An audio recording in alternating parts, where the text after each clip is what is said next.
Hello. Today I'm going to be doing a very special preview of the first chapter of my debut novel, Eidolons, which will be published in December 2016. So over a year away. You have plenty of time to get excited for it. I'm going to be doing the special preview chapters in videos. One a week, but I'm leaving the country in a month, and I was planning on doing the first 4, maybe 6 chapters, depending on how you people like it. But yeah, I'm leaving in a month to go teach in Korea, and so there might be a time where suddenly my background is different, or maybe I miss a week, and maybe I greet you saying "안녕하세요," which is hello in Korean, and then at the end of the video I'll go "감사합니다" or "고맙습니다," which I think that's the more polite form of thank you. Both of them are thank you. "감사합니다" is much more common to hear, and yeah, or maybe I will sing for you the uyu song, which uyu means milk, and there's a song that goes uyu uyu 주세요. I don't know the rest of the words. They're in Korean, and I know like 10 Korean words at the moment. But it means milk, milk, I want milk, essentially. Which a fun thing to do with little kids. It's a little kids song. That's the only reason I know it. Sing it for your kindergartners. But the Korean word for milk is this. That one, and that's milk. So you go uyu juseyo, and then all the students say 없어요, which means I don't have. And so you erase the little o parts, and then it's like a face that's crying, like oh, sad face. Why did I do that? I don't know, but I prepared for it but I still don't know why. Why did I sing? Okay, let's just get on with this.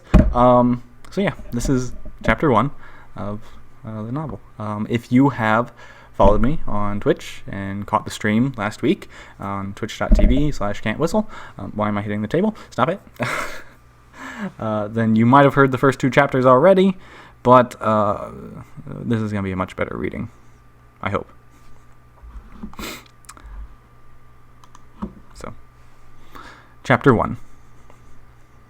One afternoon, I woke up dead.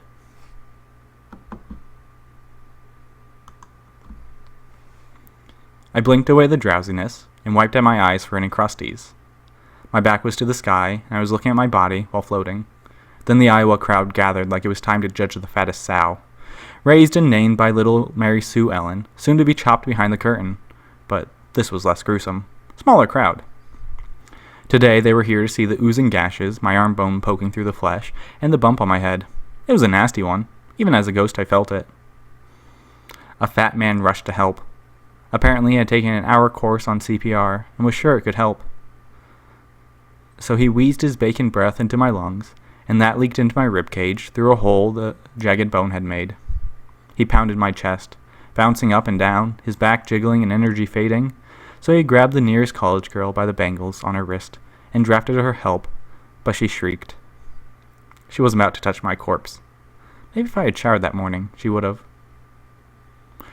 The driver stepped out of the car with a broken headlight and pleaded his case before his peers. It was an accident. I didn't see him. He ran out, and I'm so sorry. It was good practice for court, but if the crowd's reaction was any indication, he needed a pro's help before he'd get off. An ambulance came with its lights flashing but sirens silent. Just a body retrieval. They didn't bother weaving through the town square packed with traffic. They honked and people pulled over, some onto the sidewalks, which nearly injured other pedestrians.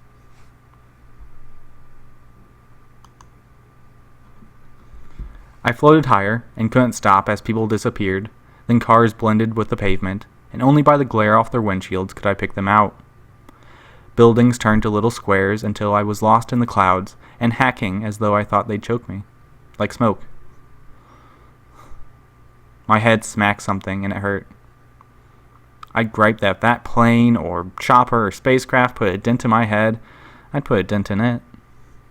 Instead, the culprit was the shoe of a girl, floating, like me. You dead too? I asked, feeling for a goose egg in my bedhead. It was surprising my hand didn't pass right through my skull and into my brain and out the other ear. I tried forcing it through the back so I could stick it out my mouth, but it just made my head hurt. Most people don't ask if I'm dead. Most don't even realize they're dead.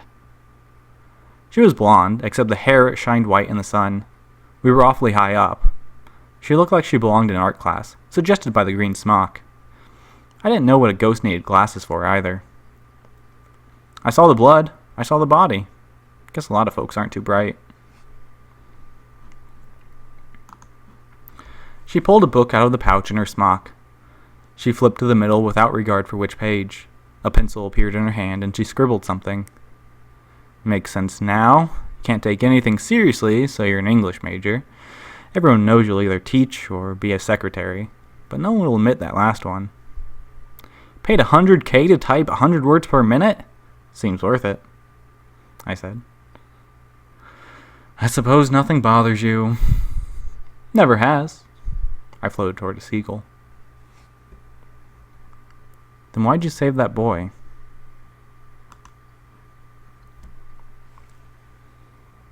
Below, the boy was in a gutter with a broken nose. He had hit it on the curb after I shoved him out of the street. The paramedics were treating his nose and crying, with bandages and soft-spoken words. Then they moved him in the ambulance while they called for another to pick up my body. That wasn't how the week started, or even ended. But I think we can agree it was the important part. Thanks for watching. Hopefully you'll be back for Chapter 2.